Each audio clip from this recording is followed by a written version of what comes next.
ಬಾಗಲಕೋಟೆ ಜಿಲ್ಲೆಯ ಜಮಖಂಡಿ ತಾಲೂಕಿನ ತೊದಲಬಾಗಿ ಗ್ರಾಮದ ನಿವಾಸಿಯಾಗಿರುವ ನಿವೃತ್ತ ಯೋಧ ಶ್ರೀಧರ್ ಕಾಸರ್ ಮೇಲೆ ರವಿವಾರ ದಿನಾಂಕ 26 ಮಾರ್ಚ್ 2023ರಂದು ರಾತ್ರಿ ಸುಮಾರು 9 ಗಂಟೆಗೆ ಹಲ್ಲೆಯಾಗಿತ್ತು. ಈ ಪ್ರಕರಣಕ್ಕೆ ಸಂಬಂಧಪಟ್ಟಂತೆ ಇವತ್ತು ಬುಧವಾರ ದಿನಾಂಕ 29 ಮಾರ್ಚ್ 2023ರಂದು ಮಾಜಿ ಯೋಧನ ಮೇಲೆ ಹಲ್ಲೆ ಮಾಡಿರುವ ಬಂಧಿಸುವ ಸಲುವಾಗಿ ಬಾಗಲಕೋಟೆ ಜಿಲ್ಲೆಯ ಜಮಖಂಡಿ ತಾಲೂಕಿನ ಎಲ್ಲ ಮಾಜಿ ಸೈನಿಕರು ಹಾಗೂ ಅಥಣಿ ತಾಲೂಕಿನ ಮಾಜಿ ಸೈನಿಕರು ಈ ಹಲ್ಲೆಯನ್ನ ಖಂಡಿಸಿ ಅಪರಾಧಿಗಳನ್ನ ಬಂಧಿಸುವಂತೆ ಒತ್ತಾಯ ಮಾಡಿ ಜಮಖಂಡಿಯ ಡಿವೈಎಸ್ಪಿ ಶಾಂತವೀರ ಸಾಹೇಬರಿಗೆ ಮನವಿ ಮಾಡಿದರು. ಭಾರತೀಯ ಸೇನೆಯಲ್ಲಿ ಸೇವೆ ಸಲ್ಲಿಸಿ ನಿವೃತ್ತಿಯಾದ ಯೋಧನ ಮೇಲೆ ಹಲ್ಲೆ ಮಾಡಿದ್ದು ನಂತರ ಫೈರ್ ಮಾಡಿ ಪರಾರಿಯಾಗಿರುವ ಅಪರಾಧಿಗಳನ್ನು ಬಂಧಿಸುವ ಸಲುವಾಗಿ ಜಮಖಂಡಿಯ ದೇಸಾಯಿ ವೃತ್ತದಿಂದ ಶಾಂತಯುತವಾಗಿ ಪ್ರತಿಭಟನೆ ಮುಖಾಂತರ ಜಮಖಂಡಿಯ ಡಿವೈಎಸ್ಪಿ ಶಾಂತವೀರ್ ಅವರಿಗೆ ಮನವಿ ಪತ್ರ ಸಲ್ಲಿಸಲಾಯಿತು. ಜಮಖಂಡಿ ನಗರದಲ್ಲಿರುವ ಹಾಗೂ ಜಮಖಂಡಿ ತಾಲೂಕಿನ ವಿವಿಧ ಗ್ರಾಮಗಳಲ್ಲಿ ಇರುವ ಎಲ್ಲ ಮಾಜಿ ಸೈನಿಕರು ಸಾಥ್ ಕೊಟ್ಟರು. ತೊದಲಬಾಗಿ ಮಾಜಿ ಯೋಧನಿಗೆ ಆದಂತಹ ಅನ್ಯಾಯ ಹಲ್ಲೆ ಇದು ಖಂಡನೀಯ. ನಾವು ದೇಶದ ಸೈನಿಕರು, ದೇಶಕ್ಕೋಸ್ಕರ ಪ್ರಾಣವನ್ನ ತ್ಯಾಗ ಮಾಡುವಂಥವರು. ನಮ್ಮ ಮೇಲೆ ನಮ್ಮದೇ ಗ್ರಾಮದಲ್ಲಿ ಮಹಾರಾಷ್ಟ್ರದ ವ್ಯಕ್ತಿ ಹಲ್ಲೆ ಮಾಡುವುದು ಎಷ್ಟು ಸರಿ?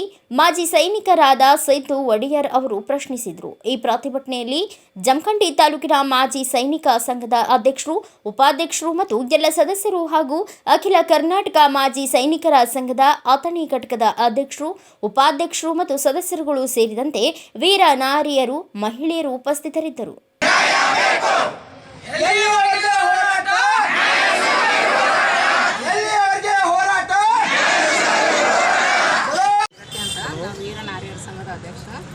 ನಮಗೀಗ ಈ ಆರ್ಮಿಯವ್ರ ಮ್ಯಾಗ ಅದಕ್ಕೆ ಹಲ್ಲೆ ಇದು ಅವ್ರಿಗೆ ಅಷ್ಟ ಅಲ್ಲ, ನಮ್ಮೆಲ್ಲರ ಕುಟುಂಬಕ್ಕೆ ಆದಷ್ಟು ನಮಗೆ ಬೇಜಾರಾಗೈತಿ. ಈಗ 25 ವರ್ಷ ದೇಶ ಸೇವೆ ಮಾಡಿ ಬಂದಿರ್ತಾರೆ. ಇಲ್ಲಿ ಬಂದು ಹೆಂಡತಿ ಮಕ್ಕಳ ಜೊತೆ ಅವ್ರು ಚೆನ್ನಾಗಿ ಬಾಳ್ಬೇಕನ್ನೋದು ಎಲ್ಲರಿಗೂ ಕನಸಾಗಿರ್ತೈತಿ. ಆ ಟೈಮ್ದಾಗ ಇಂಥ ಜನರಲ್ದವರು ಏನೂ ನಾಲೆಜ್ ಇರ್ಲಾರ್ದವ್ರು ಬಂದು ಈ ಥರ ಫೈರ್ ಮಾಡ್ಬೋದ್ರೆ ಅವ್ರಿಗೆ ಹೆಲ್ತ್ ಎಲ್ಲ ಪ್ರಾಬ್ಲಮ್ ಆತಪ್ಪ ಅಂದ್ರೆ ನಾಳೆ ಅವ್ರಿಗೆ ಹೆಂಡತಿ ಮಕ್ಕಳಿಗೆ ನೋಡ್ಕೊಳ್ಳೋರು ಯಾರು?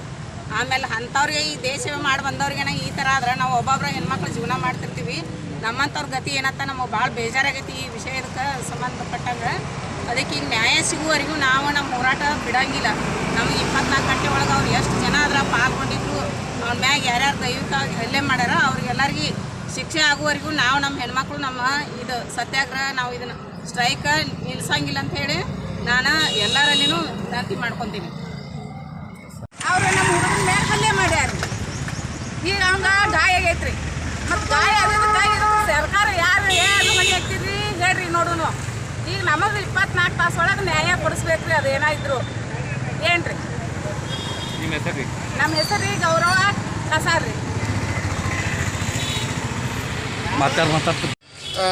ರಾತ್ರಿ 9 ಗಂಟೆಗೆ ಸುಭಾಷ್ ರಂಗಪ್ಪ ಪಟೋಳಿ, ಸಾಕಿನ್ ಸವಾಲ್ಗಿ, ಸುಜಿತ್ ಸುಭಾಷ್ ಪಟೋಳಿ ಮತ್ತು ಮಹಾರಾಷ್ಟ್ರ ತಾವಗಾಂವ್ ಹತ್ತಿರದ ಹಳ್ಳಿಯ ಅನಿಲ್ ಪಾಂಡುರಂಗ್ ಪಟೋಳಿ ಈ ವ್ಯಕ್ತಿಗಳು 5 ವ್ಯಕ್ತಿಗಳು ಬಂದು ಮಾಜಿ ಸೈನಿಕರ ಮೇಲೆ ಶ್ರೀಧರ್ ಕಾಸರ್ ಅವರ ಮೇಲೆ ಮಾರಣಾಂತಿಕ ಹಲ್ಲೆ ಮಾಡಿ ಪಿಸ್ತೂಲ್ನಿಂದ 2 ರೌಂಡ್ ಗುಂಡು ಹಾರಿಸಿರ್ತಾರೆ.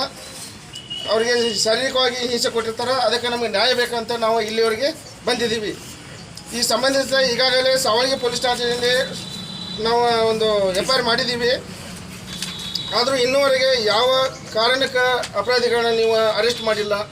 ಎಲ್ಲ ಡಿಟೇಲ್ ಅವ್ರ ಹೆಸರೇ ಬರೆದು ಕೊಡತ್ತದೆ. ಇನ್ನೂವರೆಗೆ ಯಾಕೆ ಅರೆಸ್ಟ್ ಮಾಡ್ತಾ ಇಲ್ಲ? ಅದಕ್ಕೆ ಸೂಕ್ತ ತನಿಖೆ ನಡೆಸಿ ಮಾಜಿ ಸೈನಿಕರ ಮೇಲೆ ಹಲ್ಲೆ ಮಾಡಿದಂಥ ಎಲ್ಲ ಅಪರಾಧಿಗಳನ್ನು ಬಂಧಿಸಿ ಅತಿ ಕಠಿಣ ಶಿಕ್ಷೆ ಕೊಡಬೇಕೆಂದು ತಮ್ಮಲ್ಲಿ ಅಖಿಲ ಕರ್ನಾಟಕ ಮಾಜಿ ಸೈನಿಕರ ಸಂಘ ಅಥಣಿ ಘಟಕ, ಅಖಿಲ ಕರ್ನಾಟಕ ಮಾಜಿ ಸೈನಿಕರ ಸಂಘ ರಾಯಬಾಗ್ ಘಟಕ, ಅಖಿಲ ಕರ್ನಾಟಕ ಮಾಜಿ ಸೈನಿಕರ ಸಂಘ ಬನ್ನಟ್ಟಿ ಮತ್ತು ಮಾಜಿ ಸೈನಿಕ ಕ್ಷೇಮಾಭಿವೃದ್ಧಿ ಸಂಘ ಜಮಖಂಡಿ ಹಾಗೂ ಸಮಸ್ತ ತೊದಲಬಾಗಿ ಗ್ರಾಮ. ನಾನು ವೈಯಕ್ತಿಕವಾಗಿ ನಾನೇ ಪರ್ಸನಲಾಗಿ ಹೋಗಿ ಶ್ರೀಯುತ ಕಾಸರ್ ಅವರನ್ನು ಪರ್ಸನಲಾಗಿ ಭೇಟಿಯಾಗಿ ಅವರ ಯೋಗಕ್ಷೇಮವನ್ನು ವಿಚಾರಿಸ್ಕೊಂಡಿದ್ದೀನಿ. ಸುಮಾರು ಹೊತ್ತು ಅವ್ರ ಜೊತೆ ನಾನು ಟೈಮ್ ಕಳೆದೀನಿ. ಮತ್ತು ಅವರಿಗೆ ದೇಹದಲ್ಲಿ ಮತ್ತೆಲ್ಲಾದರೂ ಇಂಜುರಿ ಆಗಿದ್ರ ಬಗ್ಗೆ ನಾನು ಪರಿಶೀಲನೆ ಮಾಡಿ ಡಾಕ್ಟ್ರ್ ಹತ್ರ ಮಾತಾಡಿ ಸೂಕ್ತವಾಗಿರ್ತಕ್ಕಂಥ ಚಿಕಿತ್ಸೆ ಕೊಡಬೇಕಂತೇಳಿ ಡಾಕ್ಟ್ರಿಗೆ ಮನವರಿಕೆ ಮಾಡಿಕೊಟ್ಟಿದ್ದೀನಿ. ಮತ್ತು ಅವ್ರ ಜೊತೆ ಸಂಪೂರ್ಣವಾಗಿ ನಿರಂತರವಾಗಿ ನಾನು ಸಂಪರ್ಕದಲ್ಲಿದ್ದೀನಿ. ಅವ್ರ ಕಾಸರ್ ಜೊತೆ ನಮ್ಮೇನು ಮಾಜಿ ಸೈನಿಕರಿದ್ದಾರೋ ಆ ಕಾಸರ್ ಜೊತೆ ನಾನು ಸಂಪೂರ್ಣವಾಗಿ ಸಂಪರ್ಕದಲ್ಲಿದ್ದೀನಿ. ನಿನ್ನೆನೂ ಸಹ ಅವ್ರ ಯೋಗಕ್ಷೇಮವನ್ನು ವಿಚಾರಿಸ್ಕೊಂಡು ಫೋನ್ ಮುಖಾಂತರ ಮಾತಾಡಿದ್ದೀನಿ. ಇದಕ್ಕೆ ಸಂಬಂಧಪಟ್ಟಂಗೆ ಇವತ್ತು ನೀವೇನು ಮನವಿ ಕೊಟ್ಟಿರಿ ಆರೋಪಿಗಳನ್ನ ಅರೆಸ್ಟ್ ಮಾಡಬೇಕಂತೇಳಿ ನಿಜ ಹೇಳ್ತೀನಿ. ನಮ್ಮ ಪೊಲೀಸ್ ಕುಟುಂಬ ಮತ್ತು ಸೈನಿಕ ಕುಟುಂಬ ಒಂದೇ. ನಿಮಗೆ ಆಗಿರ್ತಕ್ಕಂಥ ಅನ್ಯಾಯ ಖಂಡಿತವಾಗೋದು ನಮಗೆ ಆಗಿರ್ತಕ್ಕಂಥ ಅನ್ಯಾಯ, ನಮ್ಮ ಕುಟುಂಬಕ್ಕೆ ಒಬ್ಬ ಸದಸ್ಯ ಆಗಿರ್ತಕ್ಕಂಥ ಅನ್ಯಾಯ ಅಂತ ನಾನು ಸ್ವೀಕಾರ ಮಾಡ್ತೀನಿ. ಯಾಕಂತ ಹೇಳಿದ್ರೆ ಸೈನಿಕರು ದೇಶದ ಗಡಿಭಾಗದಲ್ಲಿ ನಿಂತ್ಕೊಂಡು ದೇಶವನ್ನು ಕಾಯ್ತೀರಿ, ನಾವು ಒಳಭಾಗದಲ್ಲಿ ನಿಂತ್ಕೊಂಡು ಅದನ್ನು ಉಳಿಸ್ತಕ್ಕಂಥ ಪ್ರಯತ್ನವನ್ನು ನಾವು ಮಾಡ್ತೀವಿ. ಹಾಗಾಗಿನೇ ಖಂಡಿತವಾಗೂ ಸೈನಿಕರ ಮೇಲೆ ನಮ್ಗೆ ತುಂಬ ಗೌರವ ಇದೆ. ಇದಕ್ಕೆ ಸಂಬಂಧಪಟ್ಟಂಗೆ ಅವತ್ತೇ ನಾವು ಆಗಿರ್ತಕ್ಕಂಥ ಇನ್ಸಿಡೆಂಟ್ ಆಗಿರ್ತಕ್ಕಂಥ ಅರ್ಧ ಗಂಟೆ ನಂತರನೇ ನಾವು ಕಾರ್ಯೋನ್ಮುಖರಾಗಿ ಆರೋಪಿಯನ್ನು ಹುಡುಕಾಡ್ತಾ ಹೋಗಿ ಒಂದು ಭಾಗದಲ್ಲಿ ಆ ಆರೋಪಿಯನ್ನು ವಶಕ್ಕೆ ಪಡ್ಕೊಂಡ್ವಿ. ವಶಕ್ಕೆ ಪಡ್ಕೊಂಡ ತಕ್ಷಣ ಪ್ರಮುಖ ಆರೋಪಿ ಏನಿದ್ದಾರೆ ಅನಿಲ್ ಪಾಟೀಲ್ ಅಂತೇಳಿ. ಅದಾದ ನಂತರ ಅವ್ರಿಗೆ ಡಾಕ್ಟ್ರು ಹೇಳಿದ ಪ್ರಕಾರ ಅವ್ರಿಗೊಂದಿಷ್ಟು ತುಂಬ ಅನಾರೋಗ್ಯ ಇರೋದ್ರಿಂದ ಅವ್ರು HNCಗೋಸ್ಕರ ಹಾಸ್ಪಿಟ್ಲಲ್ಲಿ ಅಡ್ಮಿಟ್ ಆಗಿದ್ದಾರೆ. ಹಾಗಂತೇಳಿ ನಾವು ಬಿಟ್ಟಿಲ್ಲ, ಹಾಸ್ಪಿಟ್ಲಲ್ಲಿ PSI ಮತ್ತು ನಮ್ಮ ಸಿಬ್ಬಂದಿ ಅವರು ಅವರನ್ನು ವಾಚ್ ಮಾಡ್ತಿದ್ದಾರೆ, ಗಾರ್ಡ್ ಮಾಡ್ತಿದ್ದಾರೆ. ಡಿಸ್ಚಾರ್ಜ್ ಆದ ತಕ್ಷಣ ಅವ್ರು ನೇರವಾಗಿ ಅರೆಸ್ಟ್ ಮಾಡಿ ಅವರನ್ನು ನ್ಯಾಯಕ್ಕೆ ಬಂದಕ್ಕೆ ಒಳಪಡಿಸ್ತಕ್ಕಂಥ ಕೆಲಸವನ್ನು ಪ್ರಾಮಾಣಿಕವಾಗಿ ನಾವು ಕೆಲಸ ಮಾಡ್ತೀವಿ. ಖಂಡಿತ ನಾನು ಹೇಳ್ತೀನಿ ಅಂತ ಬೇಜಾರು ಮಾಡ್ಕೋಬೇಡಿ. ಇದನ್ನು ನೀವು ಬಂದು ಮನವಿ ಕೊಡ್ತಕ್ಕಂಥ ಸ್ಥಿತಿಗೆ ನಾವು ತರುವಂಥ ಪ್ರಯತ್ನ ನಾವು ಮಾಡ್ಬೇಕಂತ ಮಾಡಿಲ್ಲ. ನಾವು ಪ್ರಾಮಾಣಿಕವಾಗಿ ಕೆಲಸ ಅಂತ ಈಗ ಮಾಡಿದ್ದೀವಿ. ಇನ್ನು ಯಾರ್ಯಾರಿದ್ದಾರೆ ಅವರೆಲ್ಲರಿಗೂ ಸಹ ನಾವು 100% ಹೇಳ್ತೀನಿ, ಇದರಲ್ಲಿ ಎರಡು ಮಾತಿಲ್ಲ, ಎಲ್ರಿಗೂ ಅರೆಸ್ಟ್ ಮಾಡ್ತೀನಿ. ಅನಿಲ್ ಪಾಟೀಲ್ ಅವ್ರೇನಾದರೂ ಪ್ರಮುಖ ಆರೋಪಿ, ಅವ್ರು ಡಿಸ್ಚಾರ್ಜ್ ಆಗ್ತಿದ್ದಂಗೆ ನಮ್ಮ ಸಿಬ್ಬಂದಿಯವರು ಅಲ್ಲೇ ವೇಟ್ ಮಾಡ್ತಿದ್ದಾರೆ. ಖಂಡಿತ ಕರ್ಕೊಂಬಂದು ಅವ್ರಿಗೆ ಏನು ಕ್ರಮ ಕೈಗೊಳ್ಳೋದು ಮಾಡಿದ್ದೀನಿ. ಆ್ಯಕ್ಚುಲಿ ಇದರಲ್ಲಿ ಕೇಸಲ್ಲಿ ಅವರೆಲ್ಲ ವಿಚಾರಿಸ್ಕೊಂಡು ಸೂಕ್ತವಾಗಿರ್ತಕ್ಕಂಥ ಸೆಕ್ಷನ್ಗಳನ್ನೇ ಬರೋ ರೀತಿಯಲ್ಲಿ ಕೇಸನ್ನು ರಿಜಿಸ್ಟರ್ ಅವರು ಕೊಟ್ಟಿರ್ತಕ್ಕಂಥ ಕಂಪ್ಲೇಂಟ್ ಆಧಾರ ಮೇಲೆ ಕೇಸ್ ರಿಜಿಸ್ಟರ್ ಮಾಡಿದ್ವಿ. ಇದನ್ನು ಪ್ರಾಮಾಣಿಕವಾಗಿ ತನಿಖೆ ಮಾಡಿ ಆರೋಪಿಗಳಿಗೆ ಶಿಕ್ಷೆ ಬರೋ ರೀತಿ. ಬ್ಯೂರೋ ರಿಪೋರ್ಟ್ ಶಿಖರಪ್ಪ ಸಣ್ಣಸಿದ್ಧ, ಭಾರತ ವೈಭವ news, Jamkhandi. Thanks for watching. Read, discuss and debate with editor Dr. Yan Prashant Rao.